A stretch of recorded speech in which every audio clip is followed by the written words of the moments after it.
अस्सलामुअलैकुम दोस्तों, आज मैं आपके लिए बड़ी ईद स्पेशल के लिए बहुत ही मज़ेदार सा रिवायती मीठा बनाने की रेसिपी लेके आई हूँ। मीठी ईद हो या बड़ी ईद हो, इस मीठे के बग़ैर तो बिल्कुल अधूरी सी लगती है। बड़ी ईद के लिए आज मैं आपके लिए बहुत ही मज़ेदार सा सिवैयों का मीठा बनाने की रेसिपी लाई हूँ। तो इसके लिए यहाँ पर सबसे पहले हमने घी लेना है, तकरीबन 2 टेबल स्पून मैंने घी भर के लिया। अब इसमें थोड़े से ड्राई फ्रूट्स हमने शामिल कर देने हैं। मैंने यहाँ पर बादाम लिए हैं, तकरीबन आधा कप के बराबर बादाम लिए, इन्हें कूट कर इस तरह से मैंने लिया है। यहाँ पर आप चाहें तो अपनी मर्ज़ी से बाकी और भी ड्राई फ्रूट्स इसमें शामिल कर सकते हैं, जो भी आपके घर पे अवेलेबल हो या आप पसंद करते हैं। इसके बाद मैंने यहाँ पर इसमें सिवैयाँ डाल दी हैं। सिवैयाँ डालने के बाद इन्हें हल्का सा हमने फ्राई करना है कि सिवैयों में जो एक कच्चापन होता है वो ख़त्म हो जाए। तो यहाँ पर सिवैयाँ मैंने ग्राम्स के हिसाब से ली हैं, तो ये 150 ग्राम वाला एक पैकेट मैंने लिया था। तो ये पूरी सिवैयाँ मैंने इसमें शामिल कर दी हैं। तो मैं आपको दिखा देती हूँ, ये देखिए पैकेट पर मेंशन है 150 ग्राम वाला पैकेट है ये।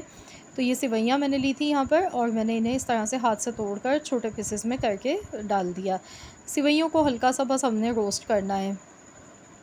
सिवैयाँ और ड्राई फ्रूट्स एक साथ जब हम इन्हें हल्का सा ऑयल में फ्राई करेंगे तो बहुत ही अच्छा सा इनका फ्लेवर आएगा। बकरा ईद स्पेशल के लिए मैं मीठा बना गई थी, तो मैंने सोचा क्यों ना आप लोगों के साथ भी इसकी रेसिपी शेयर कर दी जाए। तो यहाँ पर मैंने सिवैयों को देखिए हल्का सा अच्छी तरह से भून लिया। अब मैंने गैस की फ्लेम बंद कर दी है। आपने भी गैस का फ्लेम बंद करना है यहाँ पर, वरना सिवैयाँ एकदम से जल जाएंगी और इनका कलर ख़राब हो जाएगा। गैस की फ्लेम बंद कर देने के बाद इसमें दूध शामिल करना है। मैं मिल्क पैक दूध इसमें शामिल कर रही हूँ। आप ऑल पर्स भी ले सकते हैं, खुला दूध जो आता है वो भी ले सकते हैं। जो भी दूध आपके घर पर अवेलेबल हो आप वही इस्तेमाल कर सकते हैं। तो यहाँ पर मैंने 3 लीटर दूध का मैं इस्तेमाल कर रही हूँ इस रेसिपी में। मिल्क पैक दूध थोड़ा गाढ़ा होता है, तो मैं ज़्यादातर जो रेसिपीज़ में यूज़ करती हूँ वो मिल्क पैक का ही इस्तेमाल करती हूँ, क्योंकि ये काफ़ी ज़्यादा गाढ़ा होता है ये दूध। तो यहाँ पर दूध जितना अच्छा गाढ़ा होगा उतना ही मज़ेदार ये मीठा बन के तैयार होगा। तो टोटल मैंने यहाँ पे 3 लीटर मिल्क पैक दूध इस्तेमाल किया है। अब यहाँ पर हमने इसमें एक बॉयल आने का इंतज़ार करना है।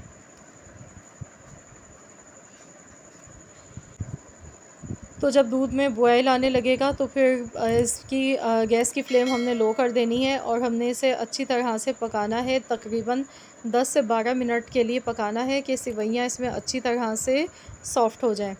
तो यहाँ पर देखिए दूध में बॉयल आने के बाद मैंने इसे अच्छी तरह से पका लिया है 10 से 12 मिनट के लिए, और शीर खुरमा हमारा तकरीबन गाढ़ा हो चुका है।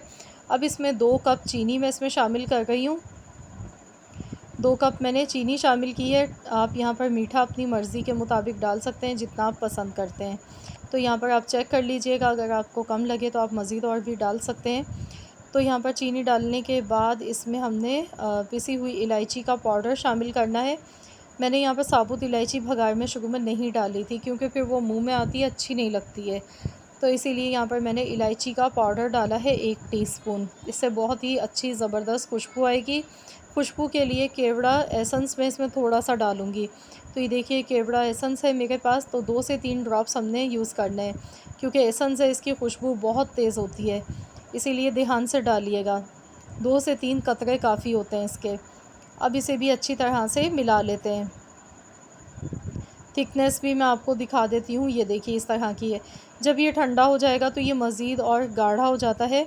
तो यहाँ पर मैं इसमें अभी खजूर का इस्तेमाल नहीं कर रही हूँ, थोड़े से मैंने पिस्ते भी शामिल कर दिए हैं, क्योंकि अभी ये गर्म है। गर्म शीर खुरमे में खजूर अगर आप डालेंगे तो इससे दूध फट जाता है, और शीर खुरमे का और खजूर का जायका भी ख़राब हो जाता है। इसीलिए जब ये बिल्कुल एकदम ठंडा हो जाएगा तो आपने इसमें खजूरें शामिल करनी है। जब आप मेहमानों के आगे सर्व करेंगे, जब ये एकदम ठंडा हो जाएगा तो आपने इसे फ्रीज़र या फ्रिज में रखना है, और इसे 1 से 1.5 घंटे के लिए खूब अच्छा सा चिल्ड कर लेना है ठंडा। इसके बाद आपने इसमें खजूरें शामिल करनी है। तो ये अभी बहुत ज़्यादा गर्म है, क्योंकि मैंने अभी बनाया है। तो बस मैंने यहाँ पर गैस का फ्लेम बंद कर दिया है, क्योंकि ये मुकम्मल बन के तैयार हो चुका है। थिकनेस भी बहुत ही अच्छी है इसकी। तो यहाँ पर इसी तरह से आपने इसे बनाना है। अगर आप बहुत पतला पसंद करते हैं तो फिर आप इसमें सिवैयों की कम क्वांटिटी यूज़ करें, लेकिन ये 150 ग्राम वाला एक पैकेट बिल्कुल इनफ काफ़ी रहता है इतने शीर खुरमे के लिए। तो देखिए कितना गाढ़ा, कितना मज़े का लग रहा है दिखने में। बड़ी ईद का मज़ा लेना है तो बस ये मीठा ज़रूर बनाएं, अपनी फैमिली को खिलाएं, मेहमानों को खिलाएं। तो इंशाअल्लाह ताला आप सबको बहुत पसंद आएगी ये रेसिपी। आई होप कि आप सबको रेसिपी अच्छी लगी होगी। रेसिपी पसंद आई है तो प्लीज़ इस वीडियो को लाइक कर दें, शेयर कर दें। चैनल पर आप नए हैं तो चैनल को भी सब्सक्राइब कर लें। मिलते हैं इंशाअल्लाह ताला नेक्स्ट रेसिपी के साथ, तो जब तक के लिए अल्लाह हाफ़िज़।